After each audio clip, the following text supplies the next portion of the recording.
My question is, what is the first thing that you do every day, and how do you parlay that into success? And it doesn't necessarily have to be a task, but how do you kind of build on how you start your day and make that into a successful day? It's really funny because I actually have a real answer, not like a cliche bullshit answer, but it's a very weird answer. I have basically an operating system, what I would call like the way I intake oxygen. My answer is gonna be this way. I'm not joking. This is not like I'm fluffy or Eric said I'm empathy and Ari said I'm a good guy. Like, this is real talk now. I am so fucking pumped when I wake up in the morning and nobody called me in the middle of the night to say something atrocious happened, that I'm like almost shook by gratitude that all the dog shit of my business day almost feels secondary, right? Like honestly, I literally go into immediate gratitude. And then I grab my phone and look at my text, and most of it's like, this problem in Singapore, this problem in London, this thing, this Jets player's not playing this week, all bad news, but because I had that quick, I don't think it's as or it's not as direct as meditation, Coop, right? It's not as direct as that, but I would say 365 days, I would say 16 to 39 days a year, it's directly thoughtful. I'm like, all right. Right? But it's my constant operating system. It's how I live my life.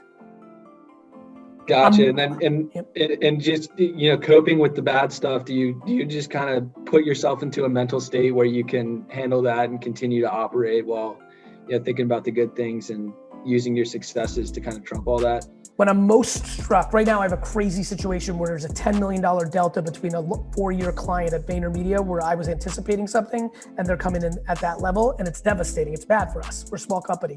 200 million is great, but and we did it fast, but it's meaningful. Literally, this happened today. Literally, I go into, what if they gave me 40 million, but I got a text that my mom's in the emergency room? I always put life's perspective as an overlay over business issues.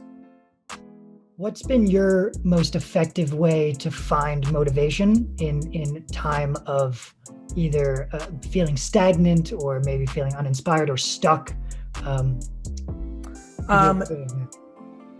Practicality, being practical about the situation, and suffocating entitlement. I think everybody here needs to realize that for all of us, we had the great fortune of being alive and living in America during the prime of its empireship. And if you look at the history of man over the last hundreds and hundreds and hundreds of years, the reason those kind of situations tend to lose their way is because people get entitled.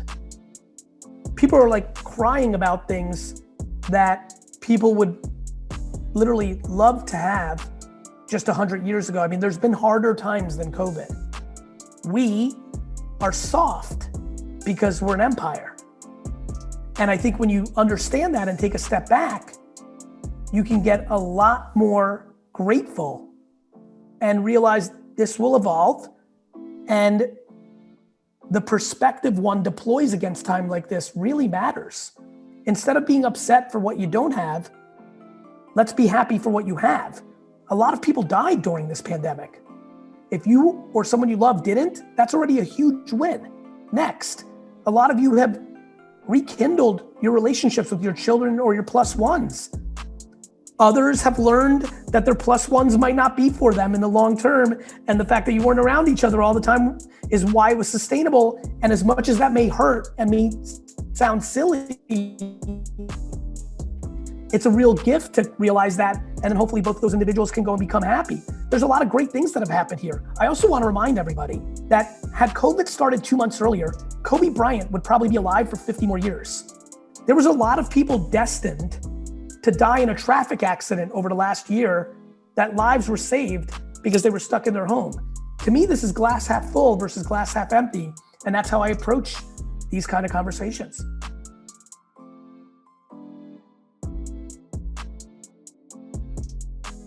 What separates good leaders who get the job done from a great one? Intent. like, what are you about? I'm trying to get every person that I have ever spent any kind of time with to come to my funeral. That is my number one KPI. That is my number one KPI in my life. My number two KPI is enjoying the process of trying to buy the New York Jets professionally. That's a framework that allows me to be a great leader, right? I don't care about anything other than legacy, which allows me to make human decisions instead of financial decisions every time I'm passed with them. I also had the great luxury of being raised by a parent, my mom, and my parents were together, my dad just worked all the time, who instilled disproportionate self-esteem in me, but also suffocated entitlement, right? So I have confidence, but I don't think I deserve anything. And if I disappear tomorrow, I don't think I meant anything regardless of the accolades. I mean it. I'll have 12 hours of good RIP Garyvee comments and social and a story here or two, and what, right? I think when you have humility, but you layer it with ambition and kindness, you can create a real great formula. And I think how real what just came out of my mouth is the delta between good and great. And I think I can end up being great because I really am not joking to you. And I think a lot of people say what I just said and don't actually act on it. I don't think people are trickable on the record. I know people might find that stunning. I don't think it's a sustainable game. And so I live by that. I love people, which is why I think social media, when you don't just use it as a blast thing, is so real for me. I've been shocked by, even notice what I did with Chanel just now, and I'm clicking around, right? I see, I'm looking at Sarah Houston right now. I'm looking at Jake Van S.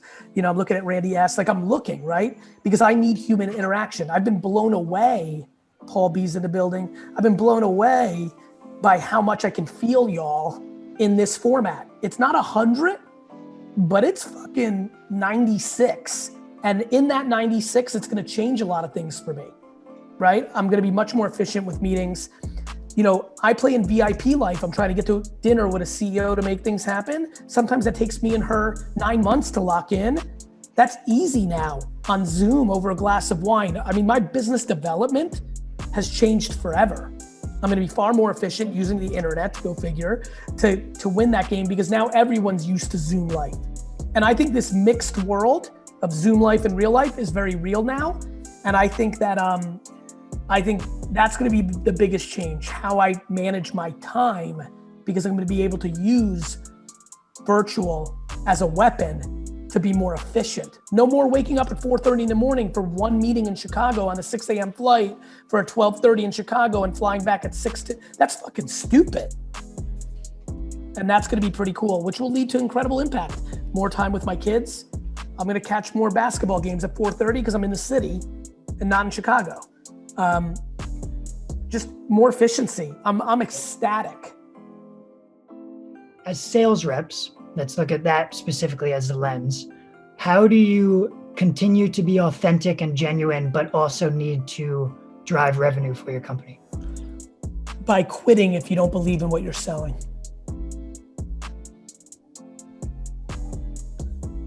You can't imagine how much I love selling, because I sell shit I believe in. Whether that was some weird Pinot Noir from Oregon when I was in the wine business, whether that was the K-Swiss sneakers I created, whether that's wine text, whether that's VaynerMedia. I think it's really hard for people in this room. If you don't believe in your product and the thing that you're offering, you're in a shitty spot, right? Because you inherently are not authentic. The game's over before you started. If you think you're selling somebody an obstructed view seat because you got to move the inventory, or if you are trying to sell a suite and you know they're grossly overpriced because it's year 13 in your venue and the fixtures aren't as nice as they used to be, the liquor's a little diluted down, no more Grey Goose, it's now Smirnoff, you know what I mean? You got to believe in what you fucking sell. And by the way, I'm not interested in sitting in my high horse. If you're actually sitting here and saying, I actually don't, but fuck, Gary, like I can't quit my job. You don't have to do it right now, but you need to recognize it's true. And you should start the process of figuring that out. Otherwise, you're gonna be a cliche salesperson and they're gonna feel it.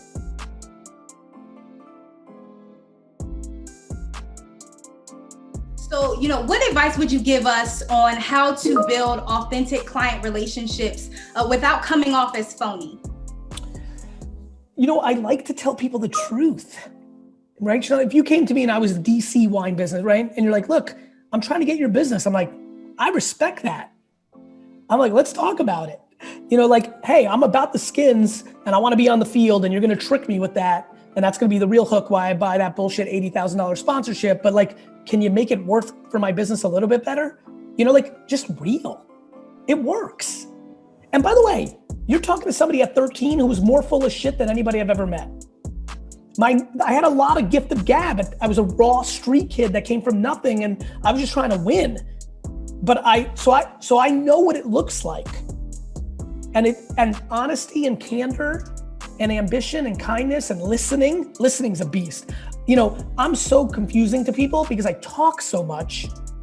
I have a certain way of talking. I'm sure there's people here I've cursed a little bit that don't like that. I respect that. I come from where I come from. I am who I am. But every minute I'm not doing this, I'm listening. And in that listening, it's really made me powerful. And I think listening, right? If you see a big business in your region going on TikTok and going ham, you're listening, right? Got it? So when you call and be like, Carl, you're killing it on TikTok. Do you want to be our first sponsor on our pre-game TikTok campaign? You see where I'm going? You're innovating, you're watching, you're listening, you're watching, you're listening. Don't come with the same playbook to everybody. Contextualize that shit.